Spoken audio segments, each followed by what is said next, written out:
नमस्कार दोस्तों, मैं पूजा सिंह एक बार फिर हाजिर हूँ एक नई कहानी के साथ आपके अपने यूट्यूब चैनल मोटिवेशन विद पूजा पर।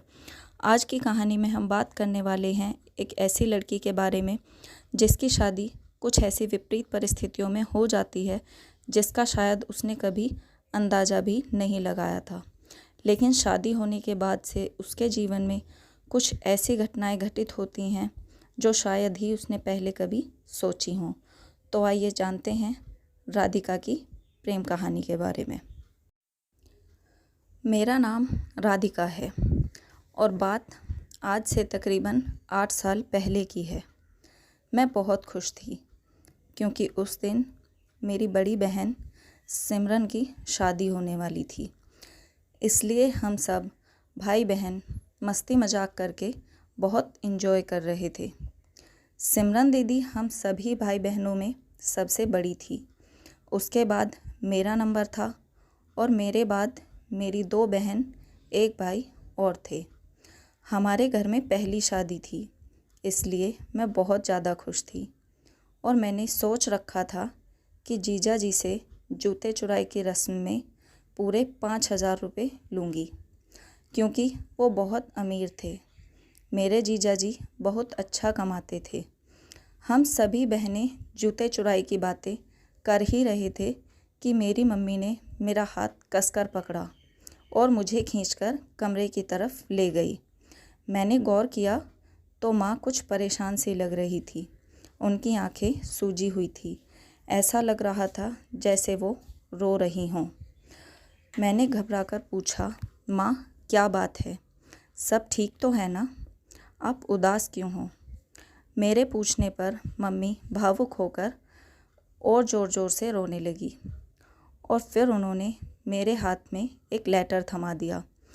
मैंने भी बहुत जल्दी वह लेटर खोल कर देखा तो वो मेरी बहन सिमरन का लेटर था। उसमें लिखा था, मम्मी मुझे माफ़ कर देना, पर मैं और ज़्यादा बर्दाश्त नहीं कर सकती और ना ही मुझ में इतनी हिम्मत है कि मैं आपसे सीधे सीधे बात कर सकूं। इसलिए मैंने इस लेटर का सहारा लिया। मम्मी मैं रमन से शादी नहीं कर सकती क्योंकि मैं किसी और से प्यार करती हूँ। मैंने फिर भी अपनी मोहब्बत से समझौता कर लिया था और शादी के लिए मान भी गई थी, पर आज उसने मुझसे कहा कि अगर मैंने उससे शादी नहीं की तो वो अपनी जान दे देगा। मैं मजबूर थी माँ, मैं अपने प्यार को मरता हुआ नहीं देख सकती थी, इसलिए मैंने उसी के साथ ज़िंदगी बिताने का फ़ैसला किया। भगवान के लिए मुझे माफ़ कर देना मम्मी, और अगर हो सके तो मुझे आशीर्वाद देना कि मैं अपनी नई ज़िंदगी में खुश रह सकूं। दीदी का खत पढ़ते पढ़ते मेरे हाथ ज़ोर ज़ोर से कांपने लगे थे। जैसे ही मैं पढ़कर रुकी, माँ ने मुझसे पूछा, क्या तुम्हें अपनी बहन की इन करतूतों के बारे में पता था? मैं पहले ही बहुत डरी हुई थी। मैं ज़ोर ज़ोर से रोने लगी और बोली, मम्मी कसम से मुझे इस बारे में कुछ भी नहीं पता था, और अगर मुझे पता होता भी तो शायद मैं दीदी को कभी ऐसा करने ही ना देती। माँ बहुत ज़्यादा परेशान थी। उन्होंने मुझसे कहा, अब हमारे पास कोई चारा नहीं है। अब तुम्हारे पिताजी की इज्जत नीलाम हो जाएगी। तुम जानती हो ना, तुम्हारे पिताजी दिल के मरीज हैं और वो इस बात को बर्दाश्त नहीं कर पाएंगे। अब तुम ही बताओ कि हमें क्या करना चाहिए। माँ की बातें सुनकर मैंने कहा, मुझे नहीं पता मम्मी कि हमें क्या करना चाहिए, लेकिन आपको जो ठीक लगे या आप जो कहेंगी मैं वैसा ही करूँगी। माँ ने मेरे सर पर हाथ रखकर कहा, बेटी अपने पिता की इज्जत बचा लो। अपनी बहन की जगह तुम दुल्हन बन जाओ और रमन से शादी कर लो। यह सुनकर मेरे पैरों तले से ज़मीन खिसक गई, क्योंकि मुझे मम्मी से इस बात की बिल्कुल भी उम्मीद नहीं थी। मैंने मम्मी से कहा, मम्मी मैं ऐसा नहीं कर सकती हूँ, और अगर मैंने आपकी बात मान भी ली और रमन से शादी कर भी ली तो आप ही बताइए, जब मेरे ससुराल वालों को यह बात पता चलेगी तो उन पर क्या बीतेगी और वो मेरे साथ कैसा बर्ताव करेंगे। वो तो मेरा जीना ही हराम कर देंगे। मेरी बातें सुनकर मम्मी ने कहा, मुझे कुछ नहीं पता बेटा, अभी मैं बस तुम्हारे पिताजी की इज्जत के बारे में सोच रही हूँ। तुम्हें पता है ना, वो दिल के मरीज हैं। वो इस बात को बर्दाश्त नहीं कर पाएंगे। मैं तुम्हारे सामने हाथ जोड़ती हूँ, मेरी बात मान लो और रमन से शादी कर लो। शादी के बारे में सुनकर मेरी आंखों से आंसू बहने लगे थे, लेकिन फिर भी अपने पिताजी की खातिर मैंने अपनी माँ की बात मान ली और शादी का जोड़ा पहनकर तैयार हो गई। मैं बहुत मजबूर थी, मैं और कर भी क्या सकती थी। इतना धोखा तो ससुराल वालों को देना ही पड़ता। माँ ने जैसे तैसे करके शादी की सारी रस्में पूरी करवाई और मेरी विदाई हो गई। ससुराल में जाकर मैंने घूंघट नहीं हटाया और घूंघट में खुद को छिपाकर सारी रस्मों में सिर्फ रो रही थी। मन ही मन बार बार यह ख्याल आ रहा था कि जब मेरे पति को सच्चाई का पता चलेगा तो क्या होगा, वो मुझे स्वीकार करेंगे भी या नहीं। और तो और मेरे पिताजी ने मेरे सर पर हाथ रखकर मुझे विदा किया था और मेरे पिताजी तक को भी यह बात नहीं पता थी कि मैं सिमरन रही राधिका हूँ। मेरी सास मुझे मेहमानों में बिठाकर कुछ और रस्में पूरा करवाना चाहती थी, लेकिन मैंने सिरदर्द का बहाना बना लिया और रमन से कहा कि मुझे कमरे में जाना है। रमन ने अपनी माँ से कहा कि बस बाकी की रस्में आप सब कल सुबह पूरी कर लीजिएगा। सासू माँ को इस बात पर कोई ऐतराज़ नहीं हुआ। मुझे मेरे कमरे में लाकर बैठा दिया गया। थोड़ी देर बाद मेरे पति रमन भी कमरे में आ गए। उन्होंने जैसे ही मेरा घूंघट हटाया तो एक पल के लिए मुझे देखकर वो एक स्तंभ की तरह खड़े के खड़े रह गए, बिल्कुल ऐसे जैसे उन्हें कोई सदमा लग गया हो। फिर थोड़ी देर के बाद उन्होंने मुझसे कहा, तुम सिमरन की छोटी बहन राधिका हो ना? मैंने रोते हुए हाँ में सिर हिला दिया। फिर उन्होंने मुझसे कहा कि तुम यहाँ क्या कर रही हो और इस तरह रो क्यों रही हो? सच सच बताओ क्या हुआ है? मैंने रोते हुए बोली, रमन, आज सिमरन दीदी घर छोड़कर भाग गई है। हमें इस बारे में कुछ भी पता नहीं था और ना ही दीदी से कभी किसी को ऐसी उम्मीद थी, लेकिन शादी से थोड़ी देर पहले मेरी मम्मी ने मुझे उनका खत ला कर दिया, जिसमें उन्होंने लिखा था कि वह किसी और से प्यार करती हैं और उसके साथ घर छोड़कर जा रही हैं। हमारे पास और कोई चारा नहीं था, क्योंकि मम्मी पापा को लेकर बहुत ज़्यादा परेशान थी, क्योंकि पापा दिल के मरीज हैं। अगर उन्हें यह बात पता चलती तो शायद वो ये सदमा बर्दाश्त नहीं कर पाते।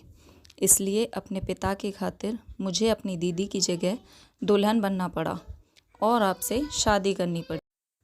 रमन मेरी बातों को बहुत ध्यान से सुन रहे थे। मेरी बात सुनकर वो बोले, अच्छा, मैं सोच ही रहा था कि जब पंडित जी फेरे डलवा रहे थे तो उन्होंने सिमरन की जगह राधिका नाम लिया था। उस समय मैंने सोचा कि शायद वो मेरा वहम था। मैं बोली, जी, मम्मी जी ने पंडित जी से बात की थी और उन्हें सब कुछ बता दिया था, इसलिए उन्होंने हर जगह मेरा नाम लिया था और इन सब पर किसी का ध्यान ना जाए, इसलिए शादी के समय मम्मी ने खाना टेबल पर लगवा दिया था। इसके बाद रमन ने मुझसे पूछा, लेकिन तुम इतनी घबराई हुई क्यों थी? क्या तुम्हें यह रिश्ता पसंद नहीं था? मैंने रमन को बताया कि रिश्ता मुझे मंजूर था या नहीं, उस वक्त तो इस बात का ख्याल तक मेरे दिमाग में नहीं आया था। उस समय दिमाग में जो बात चल रही थी वो ये थी कि जब आपको इस बात का पता चलेगा तो आप और आपकी फैमिली मेरे साथ कैसा बर्ताव करेंगे। रमन ने राधिका को तसल्ली देते हुए कहा, राधिका, तुम बेशक एक अच्छी लड़की हो। तुमने अपनी बहन की गलती को सुधारने के लिए और अपने माँ बाप की इज्जत को बचाने के लिए अपनी ज़िंदगी को दांव पर लगा दिया। और ज़रा सोचो, आज अगर बारात वापस लौट जाती तो उसमें हमारी भी कितनी बदनामी होती। तुमने अपने साथ साथ हमें भी बदनामी से बचा लिया। तुम बहुत समझदार और प्यारी लड़की हो और मुझे तुम्हें अपनाने में कोई समस्या नहीं है।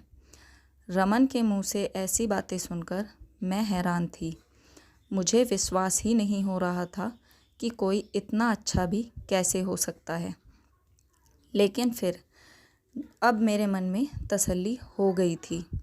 रमन ने मुझसे कहा कि अब चिंता छोड़ो और ये लो मेरा मोबाइल और अपने घर बात कर लो। माँ बहुत परेशान होंगी। तुम माँ को बता दो कि रमन को सच्चाई का पता चल गया है और अब सब ठीक है। और वास्तव में ऐसा ही था। जब मैंने माँ को कॉल किया, माँ मेरी आवाज़ सुनकर रो पड़ी और बोली, बेटा मैं तेरे फ़ोन का इंतज़ार कर ही रही थी। वहाँ सब ठीक है ना?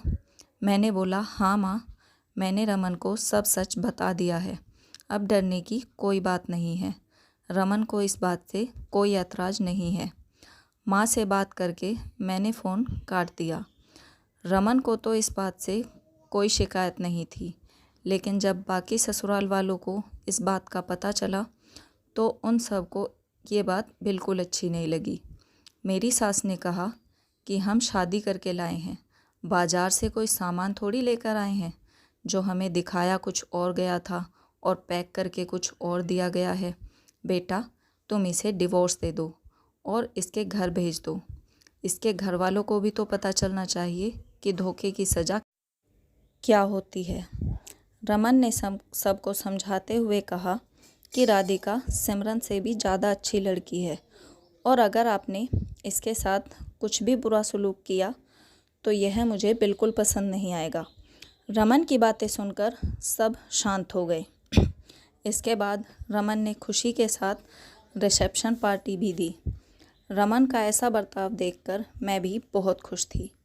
रिसेप्शन के बाद सब मेहमान अपने घर को चले गए, लेकिन मैंने महसूस किया कि मेरी सास अभी भी मुझसे खुश नहीं थी। पर मेरे पति रमन ने उन्हें मजबूर कर दिया था कि वह मेरा ख्याल रखें। कुछ दिन बीते, धीरे धीरे मैंने मेरी सास का दिल जीत लिया। अब हम दोनों अच्छे दोस्त बन गए थे। मेरे पति रमन स्पेशल पुलिस फोर्स में कार्यरत थे और शादी के कारण वो कुछ महीनों की छुट्टी पर आए थे। दिन धीरे धीरे बीतते जा रहे थे। रमन मुझे बहुत खुश रखते थे। वो कभी मुझे शॉपिंग पर लेकर जाते, कभी घुमाने ले जाते। धीरे धीरे उनकी छुट्टियां ख़त्म हो गई और वो अपनी ड्यूटी पर वापस चले गए। अब घर में बस मैं और मेरी सास रह गए थे। हम दोनों एक दूसरे को बहुत अच्छे से ध्यान रखते थे। मेरी सास बहुत अच्छी थी। एक दिन उन्होंने मुझे अपने पास बुलाया और कहा, बेटा रमन तो ड्यूटी पर वापस भी चला गया है, पर तुमने अभी तक कोई खुशखबरी नहीं सुनाई। उनकी बात सुनकर मैं उदास हो गई और बोली, माँ जी अभी तो कोई खुशखबरी नहीं है। उन्होंने मुझे प्यार से समझाया कि बेटा रमन की नौकरी बहुत ख़तरनाक इलाके में है और उसके दुश्मन भी बहुत सारे हैं। भगवान ना करे अगर कभी रमन को कुछ हो जाए तो मैं बस यही चाहती हूँ कि उसके जाने के बाद कम से कम उसकी कोई निशानी तो हमारे पास रहे। माँ की ऐसी बातें सुनकर मैं थोड़ा घबरा गई थी। मैंने माँ जी से कहा, भगवान के लिए ऐसी बातें ना करो माँ जी, मुझे डर लगता है। मेरी बातें सुनकर माँ थोड़ा मुस्कुराई। उन्होंने मेरे सिर पर हाथ रखा और कहा, तुम सदा सुहागन रहो मेरी बच्ची। इसके बाद उन्होंने मुझसे कहा कि तुम ऐसा करो, कुछ समय के लिए तुम रमन के पास चली जाओ। रमन को सरकारी क्वार्टर तो मिल ही गया है, तो तुम वहीं उसके पास जाकर रहना। मैं इतने दिन अपनी बहन के घर चली जाऊंगी। मुझे माँ जी की बातें सुनकर यकीन तो नहीं हो रहा था, पर मैं मन ही मन बहुत खुश थी। माँ जी ने यह बात रमन को भी बताई थी और शाम को जब रमन की मुझसे बात हुई तो वो बहुत खुश लग रहे थे और मुझे अपने साथ ले जाने की तैयारियों में जुटे हुए थे। उन्होंने अगले दिन मुझे फ़ोन करके बताया कि तुम्हें यहाँ लाने की सब तैयारियाँ पूरी हो चुकी हैं। अब मैं जल्दी से वहाँ आऊँगा और तुम्हें अपने साथ अपने पास ले आऊँगा। हम दोनों ही बहुत खुश थे। इधर सासू माँ भी मेरी खुशी देखकर मुस्कुरा रही थी शाम हुई तो रमन के नंबर से फ़ोन आया। मैंने फ़ोन उठाया तो उधर से हेलो की आवाज़ आई, लेकिन वह आवाज़ मेरे रमन की नहीं थी। मैंने घबराते हुए पूछा, जी कौन? उधर से आवाज़ आई, क्या आप रमन के घर से बात कर रही हैं? मैंने कहा, जी मैं रमन की पत्नी बात कर रही हूँ। थोड़ी देर के लिए वह शांत हो गए। उसके बाद उन्होंने कहा, आपको रमन की शहादत बहुत बहुत मुबारक हो। मैं सहमी सी खड़ी रह गई थी। मेरी यह हालत देखकर मेरी सास ने बहुत जल्दी फ़ोन अपने हाथों में लिया और फिर उन्हें भी रमन की शहादत की खबर सुना दी गई। उनका इस बात को सुनकर मुझसे भी ज़्यादा बुरा हाल था, लेकिन फिर भी वह खुद को हिम्मत बंधाते हुए बड़े गर्व के साथ बोली, मुझे गर्व है कि मैं एक शहीद की माँ हूँ। अगर मेरे और भी बेटे होते तो मैं उन्हें भी वतन के लिए कुर्बान कर देती। उनका ऐसा जज्बा देखकर मेरे रोंगटे खड़े हो रहे थे, लेकिन अंदर ही अंदर मैं बहुत ज़्यादा डरी हुई थी। जैसे ही सासू माँ ने फ़ोन नीचे रखा, हम दोनों एक दूसरे के गले लगकर फूट फूट कर रोए। सासू माँ भी सिसकियाँ ले लेकर रो रही थी, लेकिन साथ ही साथ वो मुझे हिम्मत भी बंधा रही थी कि बेटी रो मत, कहीं ऐसा ना हो कि तेरे आंसू देखकर दुनिया घबरा जाए और बाकी औरतें अपने पति को वतन के नाम पर जाने ही न दें। उनका हौसला देखकर मैं आश्चर्यचकित थी। मैंने बड़ी मुश्किल से खुद को संभाला। इसके बाद हम दोनों ने पूरी शानो शौकत के साथ रमन का अंतिम संस्कार किया। मैं बहुत खुश थी कि मैं एक शहीद की पत्नी थी, लेकिन मन था कि इस बात को मानने को तैयार ही नहीं था कि अब रमन हमारे बीच नहीं है। मेरे पति रमन बहुत अच्छे इंसान थे। उन्होंने मेरे और मेरे परिवार की इज्जत की हिफाजत की थी। लोगों के सामने हमें बेइज्जत होने से बचा लिया था। फिर कैसे मुझे उनसे मोहब्बत ना होती, कैसे मुझे उनकी याद ना आती। मैंने अपनी सास से कहा, माँ जी, रमन के बाद अब मैं आपका सहारा बनूंगी। मैं आपका ख्याल रखूंगी। मैं घर से निकलकर कमाने जाऊंगी। खैर, कमाने की तो नौबत नहीं आई, क्योंकि रमन की पेंशन आने लगी थी। उसी से घर का खर्च चल जाता था। अब मैं और मेरी सास घर में अकेले रहते थे। कभी कभी जब मन उदास होता, एक दूसरे के गले लगकर रो लेते थे। मेरी सास मुझसे कहती कि अगर रमन और तुम्हारा कोई बच्चा होता तो हमारी गोद में खेल रहा होता और घर में इतनी उदासी ना होती। मैं भी यही सोचती थी कि काश रमन जाने से पहले मुझे अपना वारिस देकर जाते, तो घर में इतना अकेलापन ना होता। धीरे धीरे टाइम गुजरने लगा। समय के साथ मेरे मन में रमन के लिए मोहब्बत और ज़्यादा बढ़ती जा रही थी। एक दिन मेरे माँ बाप मुझे ले जाने के लिए आए। मम्मी ने मेरी सास से हाथ जोड़कर माफ़ी मांगी और कहा कि आप हमारी बेटी को हमारे साथ भेज दीजिए और उसकी दूसरी शादी करने की अनुमति भी दे दीजिए, क्योंकि अभी उसके सामने पहाड़ जैसी ज़िंदगी है। अगर कल को हम मर गए और आपको भी कुछ हो गया तो लोग हमारी बेटी को भेड़ की तरह नोच डालेंगे, उसका जीना हराम कर देंगे। मेरी सास ने मेरे सर पर हाथ रखा और कहा, आप उसे अपने साथ ले जा सकती हैं और इसकी शादी भी करवा सकती हैं, लेकिन इसकी शादी में मुझे भी ज़रूर बुलाइएगा। मैं भी अपनी बेटी को आशीर्वाद देने ज़रूर आऊँगी। यह सुनकर मेरी मम्मी बहुत खुश हुई और मुझसे तैयार होने के लिए बोला, लेकिन मैंने अपनी मम्मी के साथ जाने से मना कर दिया और कहा, मम्मी, रमन मुझसे कह कर गए थे कि अगर मुझे कुछ हो जाए तो मेरी माँ का ख्याल रखना। मैं अपने पति की इच्छा को ज़रूर पूरा करूँगी। मैं यहीं रहकर माँ जी का ख्याल रखूँगी। इसके बाद मम्मी पापा ने मुझे अपने साथ चलने को मनाने के लिए अपना पूरा ज़ोर लगा दिया, लेकिन मैं नहीं मानी। मैंने उनके साथ जाने से साफ साफ मना कर दिया और उनसे कहा कि मेरे पास ज़िंदगी बिताने के लिए रमन की बहुत सारी यादें हैं। मैं उनके सहारे अपना जीवन काट लूँगी और यहीं रहकर माँ जी की सेवा करूँगी। निराश होकर मेरे मम्मी पापा अपने घर वापस चले गए। मैं हर रोज़ रात को रमन की तस्वीरें और उनके कपड़ों को अपने सीने से लगा कर सोती थी। उनसे ढेरों बातें करती और ऐसा करते करते पूरे 8 साल बीत गए। अब मेरी सास भी थोड़ी बूढ़ी हो चली थी। मैं उनका बहुत ध्यान रखती थी, पर कुछ दिनों से मेरी खुद की तबीयत भी थोड़ी ख़राब रहती थी। मैं बहुत कमज़ोरी सी महसूस किया करती थी। मेरी सास भी मुझसे कहने लगी थी कि बेटी अपना भी ध्यान रखा करो, बहुत ज़्यादा कमज़ोर होती जा रही हो। लेकिन मैं उनकी बात को हंसकर टाल देती थी। एक दिन उन्होंने मुझसे कहा कि बेटी मैं भी अब बूढ़ी हो चली हूँ, मेरी ज़िंदगी का कोई भरोसा नहीं। मेरी बच्ची तुम दूसरी शादी कर लो। मैं नहीं चाहती कि मरने के बाद जब मैं रमन की आत्मा से मिलूं तो उससे नज़रें ही ना मिला पाऊं। मैंने अपनी सास से साफ साफ कह दिया, माँ जी आपको आपके मरे हुए बेटे की कसम, अगर दोबारा आपने मेरी दूसरी शादी की बात की तो मुझे कहीं नहीं जाना, यहीं रहना है आपके पास। मेरी सास मेरी बात सुनकर अपना माथा पकड़कर बैठ गई। मेरी तबीयत दिन पर दिन खराब होती जा रही थी। फिर एक दिन मेरी सास ज़बरदस्ती मुझे डॉक्टर के पास ले गई। डॉक्टर ने मेरा चेकअप करके मुझे बताया कि मैं प्रेग्नेंट हूँ। मैं और मेरी सास हक्के बक्के से एक दूसरे की तरफ देख रहे थे, क्योंकि घर में हम दोनों के अलावा कोई तीसरा था ही नहीं।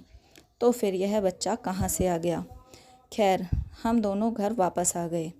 पूरे रास्ते हम दोनों एकदम चुपचाप थे। घर आकर मेरी सास ने मुझसे कहा कि बेटी मुझे तुमसे कोई शिकायत नहीं है, तुम इस बच्चे के बाप को फ़ोन करके यहाँ बुला सकती हो। मैं तुम दोनों की शादी करवा दूँगी।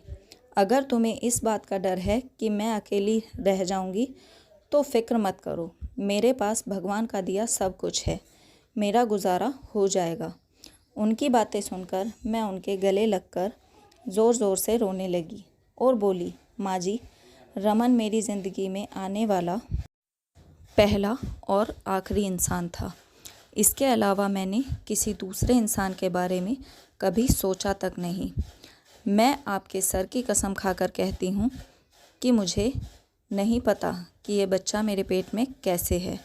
मेरी बातें सुनकर मेरी माँ मुस्कुराने लगी और बोली, बेटी मैं जानती हूँ कि अपनी ज़िंदगी गुजारने के लिए तुम्हें किसी न किसी सहारे की ज़रूरत तो है ही।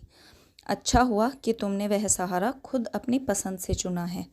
मैं तुम्हें कुछ गलत थोड़े ही ना कह रही हूँ, तो तुम इतना डर क्यों रही हो। और ज़्यादा सफाई ना देते हुए मैं सीधे अपने कमरे में चली गई और भगवत गीता उठा लाई और उस पर हाथ रखकर बोली, माँ जी मैं गीता की कसम खाती हूँ कि मेरी ज़िंदगी में रमन के अलावा कोई और दूसरा आदमी नहीं है। अब तो मेरी सास भी चिंतित होने लगी थी कि फिर यह सब क्या हो रहा है, ना जाने किसकी बुरी नज़र हमारे घर पर लग रही है। मैं और मेरी सास दोनों ही परेशान थे।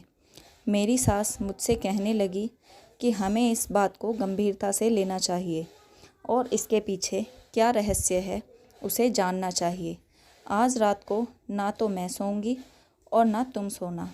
इसके बाद देखते हैं कि इस सब के पीछे कौन है और वह चाहता क्या है। खैर रात हुई। मैं और मेरी सास दोनों अपने अपने कमरे में जाकर लेट गए। मैं रोज़ की तरह अपने पति रमन की तस्वीरों को अपने सीने से लगाकर सोने का बहाना करने लगी। रात के तकरीबन 12 बजे थे। अचानक मुझे कमरे में कुछ आहट महसूस हुई। जैसे ही मैंने आँख खोलकर देखा, एक सफ़ेद रंग का रुमाल मेरी आँखों के सामने हिलता हुआ सा मुझे महसूस हुआ। वो मुझे बेहोश करने ही वाला था। मेरी चीख निकल गई और मैं झट से उठ खड़ी हुई और सामने जो था उसे देखकर मेरे पैरों तले से ज़मीन खिसक गई। एक पल के लिए तो मैं समझ ही नहीं पाई कि वह सच था या कुछ और। मेरे सामने कोई और नहीं बल्कि मेरा पति रमन खड़ा था। इतने में मेरी चीख की आवाज़ सुनकर मेरी सास भी मेरे कमरे में आ चुकी थी और वो भी सामने खड़े अपने बेटे को देखकर हैरान थी। वह तेज़ी से दौड़कर रमन के गले जा लगी और बोली, बेटा तुम इतने दिन कहाँ चले गए थे? हम तुम्हारे बिना कितने अकेले हो गए थे। जबकि मैं तो कुछ बोल पाने की हालत में ही नहीं थी। रमन ने जवाब दिया कि माँ, तुम तो जानती हो ना, मैं देश के लिए जासूसी करता हूँ और उस समय मैं जिस मिशन पर था वह बेशक बहुत ही खतरनाक मिशन था। मेरे साथ जो दूसरा लड़का इस मिशन पर था वह भी शहीद हो गया था और वहाँ से मेरे बच निकलने की उम्मीद भी बहुत कम थी। मैं पूरी लगन से अपने उस मिशन पर काम कर रहा था, लेकिन जब मुझे पता चला कि आप राधिका को मेरे पास भेजना चाहती हैं, तब यह सोचकर कि कहीं मेरे और वतन के फ़र्ज़ के बीच मेरे परिवार का प्यार आकर मेरे मिशन को असफल न कर दे, मैंने अपने शहीद होने की झूठी सूचना आप लोगों को भिजवा दी और मेरे साथ जो दूसरा लड़का वहाँ शहीद हुआ था उसकी बॉडी को मैंने अपनी बॉडी बताकर यहाँ भिजवा दिया और पूरी मेहनत से अपने मिशन पर काम करने लगा। लेकिन मेरी यह मेहनत और त्याग रंग लाए और मैं मिशन में सफल हो गया। अब मैं आप लोगों के साथ वापस आना चाहता था, लेकिन शर्मिंदा था क्योंकि इतने सालों तक आप दोनों को बहुत दुख जो दिया था मैंने।